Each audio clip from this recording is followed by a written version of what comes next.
Bonsoir à tous et merci de nous rejoindre dans cette émission Foi et Raison. Et aujourd'hui, nous allons spécialement parler de sacrement. Alors, je ne suis pas seul, je suis avec M. l'abbé Hubert Katara, à qui je dis bonsoir. Bonsoir, Dani. Comment vous allez, M. l'abbé? Ça va, je vais bien. Ok. Voilà, mesdames et messieurs, nous parlons d'un sujet capital sur le sacrement. Et aujourd'hui, avec M. l'abbé, nous allons développer un sacrement. Mais avec lui, nous allons aussi essayer de parler l'essentiel de notre sujet. M. l'abbé, d'emblée, ma première question, les sacrements.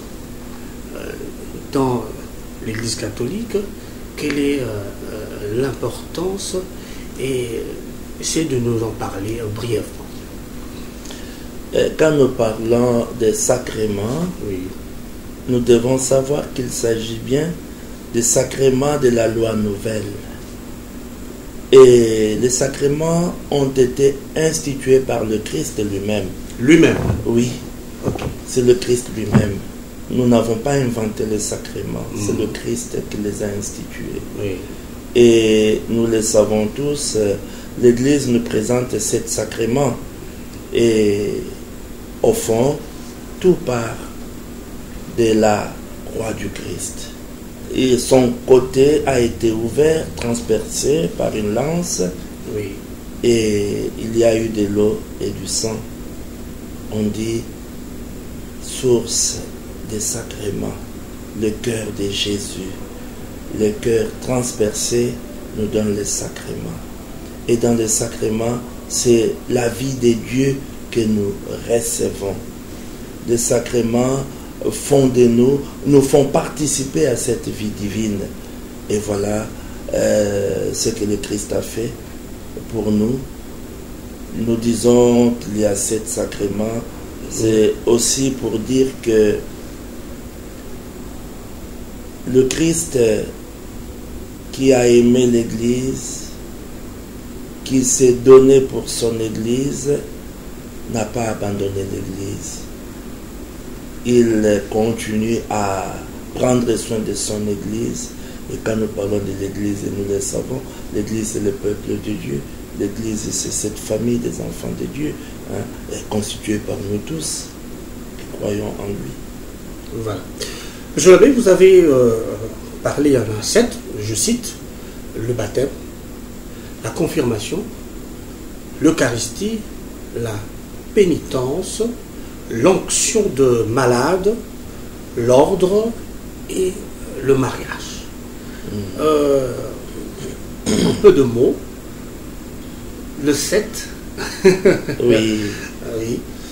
Monsieur l'abbé. Oui, bon. Quand nous parlons des sacrements, nous devons savoir les distinguer les uns des autres. Oui. Effectivement. Il y a 3 sacrements qu'on appelle les sacrements d'initiation chrétienne.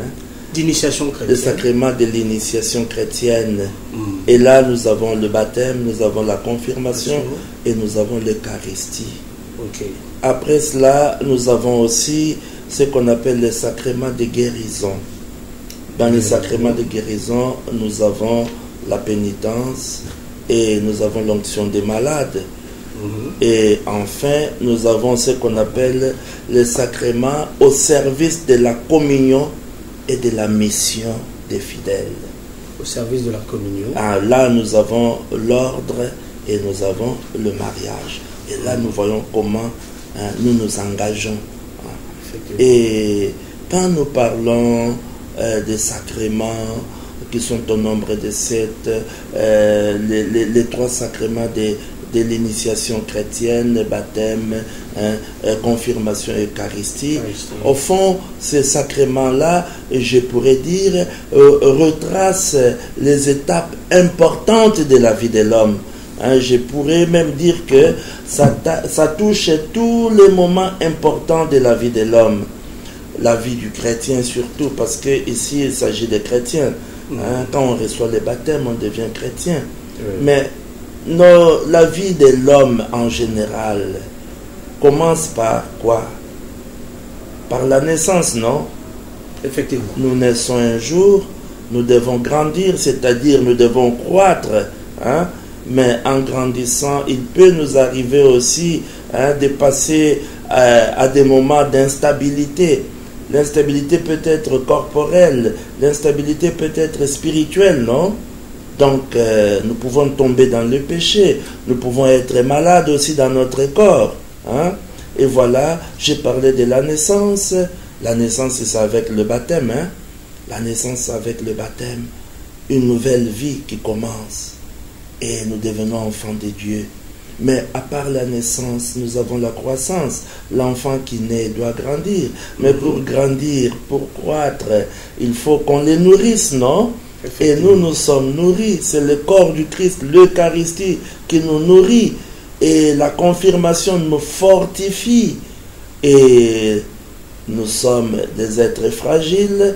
Il peut nous arriver de tomber, de pécher, de nous éloigner de notre Dieu, de nous séparer de lui, hein, par notre propre faute. Et voilà, il y a le sacrement de guérison. Il y en a deux, comme je viens de le dire. Quand nous péchons, il y a le sacrement qui nous réhabilite. Nous recevons le pardon de Dieu. Hein, nous retrouvons notre dignité perdue. Et puis la paix du cœur. Hein, nous nous réconcilions avec notre Père. Nous nous réconcilions avec nos frères. Nous nous réconcilions avec nous-mêmes, hein, de l'intérieur. Et aussi quand nous tombons malades, quand nous devenons faibles dans notre chair, hein, mais il y a aussi l'onction des malades.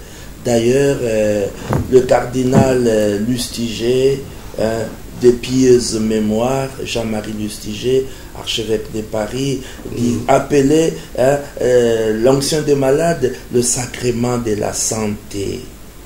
Le sacrement de la santé.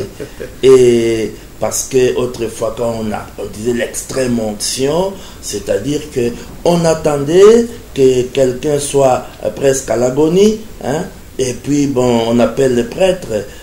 Quand on sait qu'on ne peut plus rien faire, on appelle le prêtre, et quand la personne reçoit l'onction, la personne meurt. Ah non, certains croyaient que c'était pour préparer à la mort. Non. Il m'est déjà arrivé de recevoir ce sacrement 2 fois dans ma vie. Et je ne suis pas mort. Voilà. On peut dire que ça fortifie aussi quelqu'un qui se sent faible dans sa chair, et même les vieilles personnes. Hein, et ça fortifie et ça soutient aussi notre foi. Donc voilà, nous avons les 2 sacrements de guérison.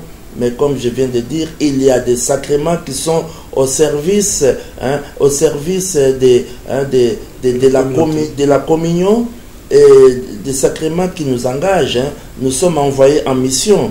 Et c'est cela, nous avons les 2. Nous avons le sacrement de l'ordre et nous avons le mariage. Voilà. Effectivement.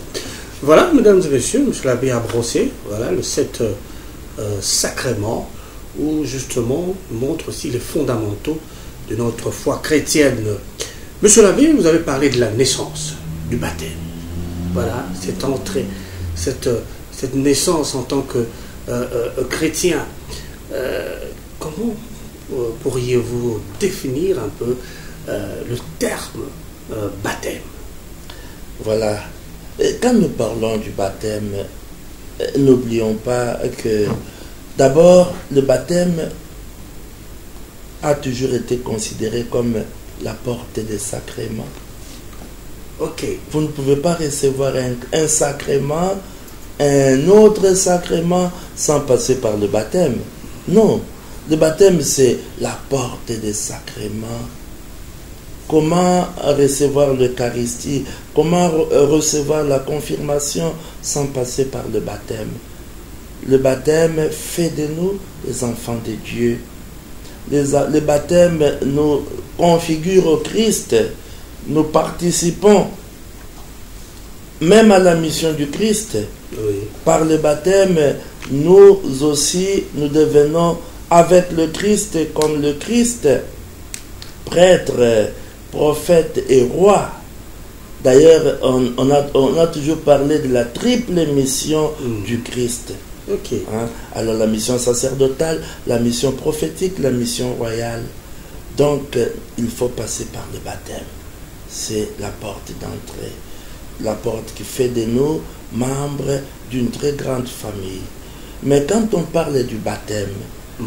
on ne peut pas parler du baptême sans se référer à l'eau. Ok. Hein, parce que quand on dit le baptême, oui, mais le verbe baptiser, baptiser signifie quoi? Baptiser signifie plonger, hein, immerger. Il s'agit d'une plongée dans l'eau. Et cela symbolise l'ensevelissement du catéchumène. Il est enseveli dans la mort du Christ et il sortira de là ressuscité. Hein? Donc, mort et résurrection du Christ. Vous êtes plongé et quand vous sortez de l'eau, c'est la résurrection. Et c'est très important de le savoir parce que dans le baptême, nos péchés sont pardonnés, nous sommes lavés et dans le baptême, nous devenons des créatures nouvelles. Nous commençons une nouvelle vie avec le Christ. Nous devenons enfants de Dieu. Et enfants de Dieu, c'est déjà un engagement. Parce que vous avez parlé, quand nous avons parlé des sacrements de l'initiation, qui touchent tous les moments importants de la vie du chrétien. Mais j'ai parlé de la naissance. Vous avez ajouté la croissance. Il y a la croissance, mais il y a aussi la guérison. Mais n'oublions pas la mission. N'oublions pas la mission. Et voilà, quand on devient créature nouvelle, et on doit vivre en enfant de Dieu. On doit vivre en enfant des lumières. On doit s'engager pour la vie. On doit s'engager pour le bien. Vous parlez justement de la présence de l'eau. En d'autres termes, il n'y a pas de baptême sans eau. Non. Il faut la présence de l'eau. Oui. Alors, une autre question, qui baptise? Voilà les deux questions que je voulais placer par rapport à votre réaction. Qui baptise? Qui baptise et l'impératif de l'eau. Oui, mais écoutez, quand nous parlons de l'eau, du baptême, il faut d'abord savoir qu'il y a ce qu'on appelle le ministre ordinaire. Le ministre ordinaire, c'est le prêtre. Il y a aussi le diacre qui baptise. Bon, et puis il y a des ministres extraordinaires. Il y a des moments où un laïc chrétien peut aussi baptiser. Mais en cas de force majeure, même un païen aussi peut baptiser. Je donne un exemple. Un païen, il sait que ça c'est une famille chrétienne. Cet enfant est issu d'une famille chrétienne. Dans sa famille, on croit au Christ. On croit à la rémission des péchés. Exact. Alors, la personne est en danger, n'a pas été baptisée, mais le païen qui respecte ce que l'Église fait, avec l'intention, il y a de l'eau, il y a la formule, je te baptise au nom du Père et du Fils et du Saint-Esprit, la personne est baptisée. Alors, voilà, il y a cet aspect-là qu'il faudrait considérer. Et en même temps aussi, cela me pousse à parler de ce qu'on appelle le baptême de désir aussi. Je me souviens, quand on était enfant, on s'est préparé au sacrement, et il y avait des catéchumènes et un ami, je peux citer son nom, je n'ai pas oublié son nom, il était à l'école primaire, mais son nom est resté gravé dans mon cœur, Ndouakilou Alphonse. Ils habitaient sur Croix-Rouge, Barumbu, sur Croix-Rouge, non loin de Kasaï. Alors, entre Kasaï et Bakongo. Alors, il n'était pas baptisé. Il s'est préparé au baptême. Catéchumène. Il est mort. Il a été enterré avec honneur comme chrétien. On était enfant, on ne comprenait rien. Mais ce n'est que plus tard que j'ai compris qu'on l'a entouré de tous les honneurs réservés aux chrétiens. Parce que, selon l'Église, il est mort baptisé. Il a désiré être baptisé. Il s'est préparé au baptême. Et c'est le baptême des désirs. Et comme aussi on peut parler aussi du baptême des saints, tous ceux qui donnent leur vie pour le Christ, il peut être païen, mais il s'attache au Christ, il se prépare aussi pour devenir un jour chrétien. Et voilà, la personne qui donne sa vie pour le Christ, qui meurt martyr, est baptisée aussi. C'est le baptême des saints.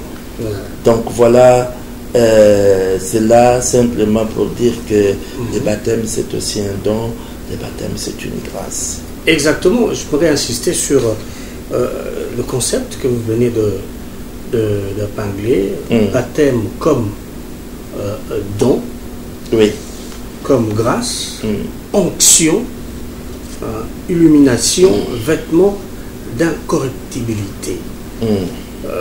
Voilà, il y en a plusieurs, mais j'aimerais que vous puissiez insister un peu sur cet aspect des choses par rapport au baptême. Monsieur l'abbé. Vous savez, quand on parle des dons, est-ce qu'on mérite un don? Non, pas du tout. Les dons, on ne mérite pas les dons. C'est pas un salaire. On ne mérite pas. Oui.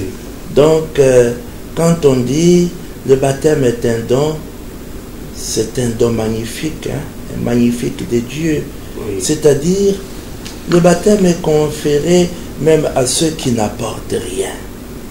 Parce que nous, généralement, dans nos relations, généralement, il y a échange, non? Oui. C'est du donnant-donnant. Moi, je te donne ça et je sais qu'en retour, toi aussi, tu me donneras quelque chose.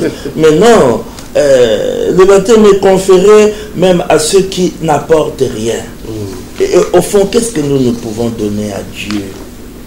Nous avons tout reçu de lui. Et c'est lui qui nous donne gratuitement. Nous n'avons pas payé quelque chose pour être baptisés. Dans ce sens que nous n'apportons rien et c'est lui qui donne gratuitement. C'est un don que nous ne méritons pas. Et voilà. Et quand on dit baptême comme grâce, mais vous savez, le Christ, pourquoi est-il mort?